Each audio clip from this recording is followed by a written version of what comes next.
Sir जय Hind. Colonel जय सोडी sir, जय हिंद। बहुत बहुत शुक्रिया समय देने के लिए। Thank you sir.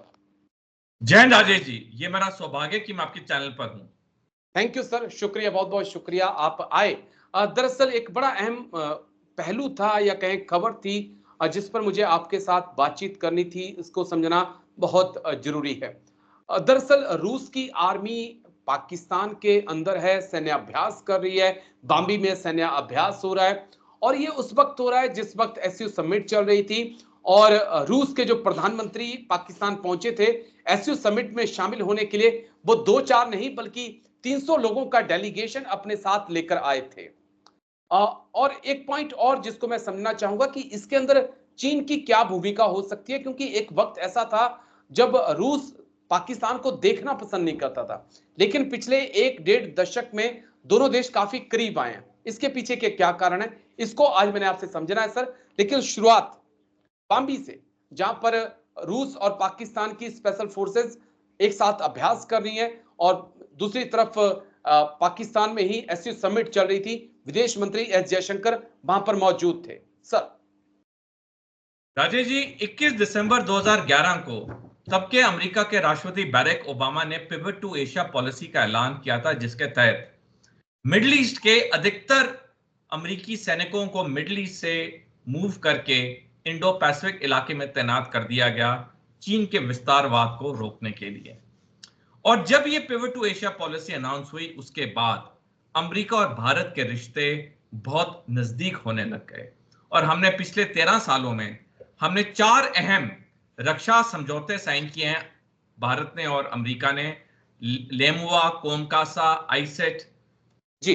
अब जैसे जैसे भारत और अमेरिका की नजदीकियां बढ़ रही थी दिसंबर 2011 के बाद, वैसे वैसे रूस और पाकिस्तान की नजदीकियां बढ़ रही थी, क्योंकि रूस पाकिस्तान के साथ अपनी दोस्ती इसलिए मजबूत कर रहा था, वो अमेरिका का जो इन्फ्लुएंस था साउथ एशिया में, उसको काउंटर बैलेंस करने के लिए। ओके।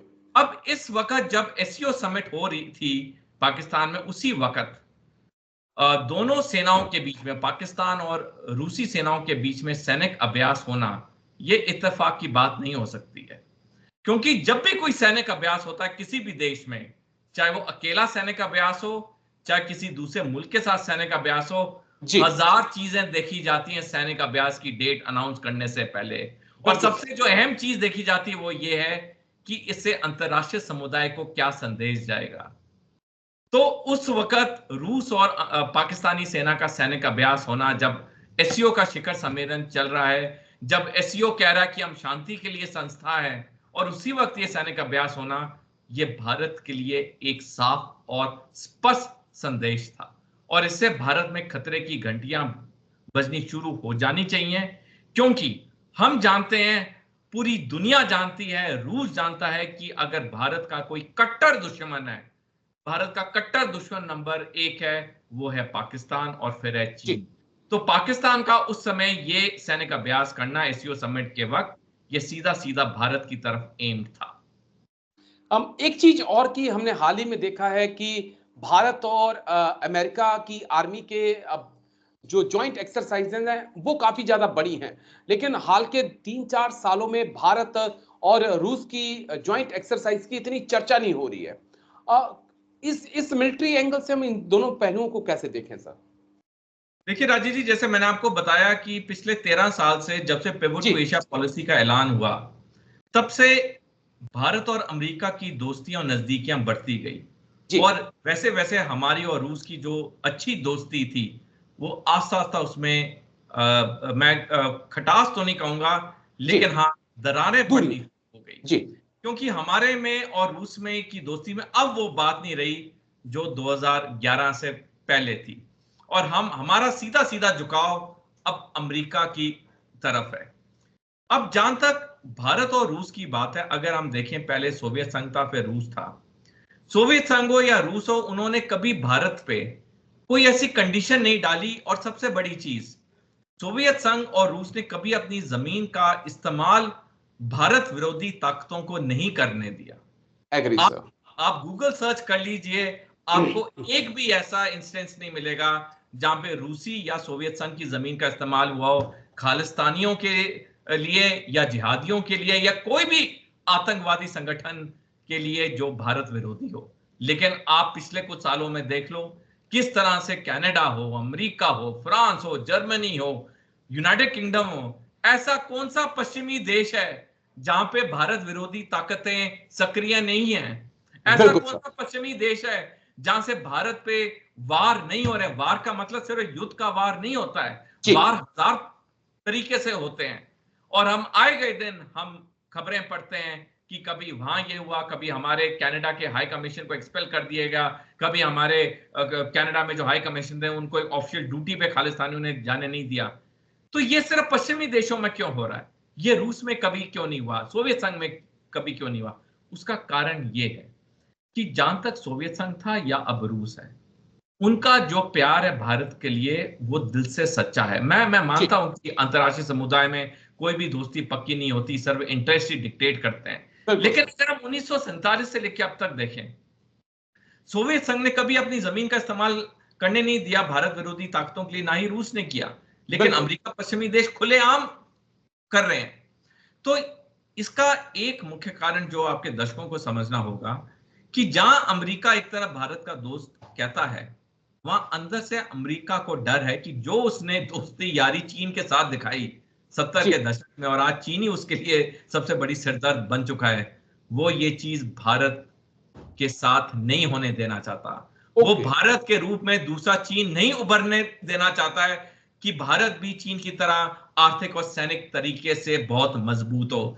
तभी जहां वो अगर हमें कुछ एक चीज देता है तो हम पे दो चीजें विड्रॉ करता है या अपनी जमीन का इस्तेमाल करने देता है भारत विरोधी गतिविधियों के लिए, ताकि हमारे जो देश की स्थिरता है, जो हमारे देश की खुशहाली है, वो पूरी तरह से ना हो, उसमें कोई ना कोई ब्रेक या कोई ना कोई रुकावट हमेशा रहे, और हम चीन की तरह एक सुपर पावर कभी ना बन सकें। ये अमेरिका और पश्चिमी देश दिल से चाहते हैं ऐसा कभी ना हो। आप कह सकते हैं कि जो चीज मैं और सिंप्लीफाई इसको करना चाहूं तो अमेरिका एक भरोसेमंद साथी साझेदार नहीं है। हम क्या इसको ऐसे देख सकते हैं?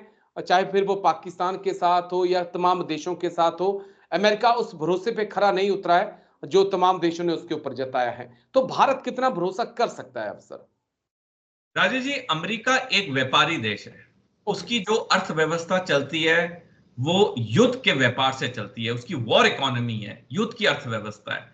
दुनिया में कहीं भी लड़ाई झगड़ा युद्ध होगा, अमेरिका सबसे पहले पहुंचता है किसी न किसी पक्ष को सैनिक हथियार देने के लिए, क्योंकि दुनिया की 10 सबसे बड़ी हथियार बनाने वाली कंपनियों में से 6 अमेरिका में स्थित है। जी। आज इस वक्त जब आप और मैं बात कर रहे हैं, इस वक्त दुनिया में 13 युद्ध और कन्फ्लिक्ट चल रहे हैं। हम दो के बारे में जो जानते हैं, रूस और यूक्रेन और इजराइल जी। हमस, लेकिन 9 और हैं जो इस वक्त चल रहे हैं। 11 और हैं, टोटल 13 चल रहे हैं इस वक्त। और सारे इन 13 युद्ध और कन्फ्लिक्ट्स में अमेरिका का एक बहुत बड़ा हाथ है। जबकि आप रूस देखिए, आप चीन को भी देखिए, ये कहीं पे भी ये अपने युद्ध के सामग्री बेचने के लिए युद्ध के दौरान कहीं शुरू में नहीं जाते हैं।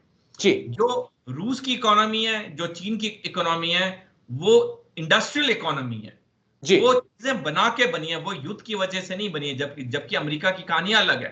तो जी। जहां तक अमेरिका पे भरोसे की बात है, वो तो हमने कई बार देखा है कि अमेरिका ने भारत का ही क्या, अमेरिका ने पिछले 10 साल में किसी अपने साथी का मदद नहीं की। इजराइल कहता रहा कि आप हमें सैनिक भेजिए, अमेरिका ने कहा जी। हम हथियार देंगे, सैनिक नहीं देंगे। यूक्रेन रोता रहा है आज तक कि 2.5 साल से ज्यादा युद्ध हो गया, सैनिक भेजो। कह रहे हम सैनिक नहीं भेजेंगे, हथियार देंगे, क्योंकि जो ओके। हथियार बेचे हैं बाद में किसी न किसी रूप में उससे उसका पैसा वापस लेंगे।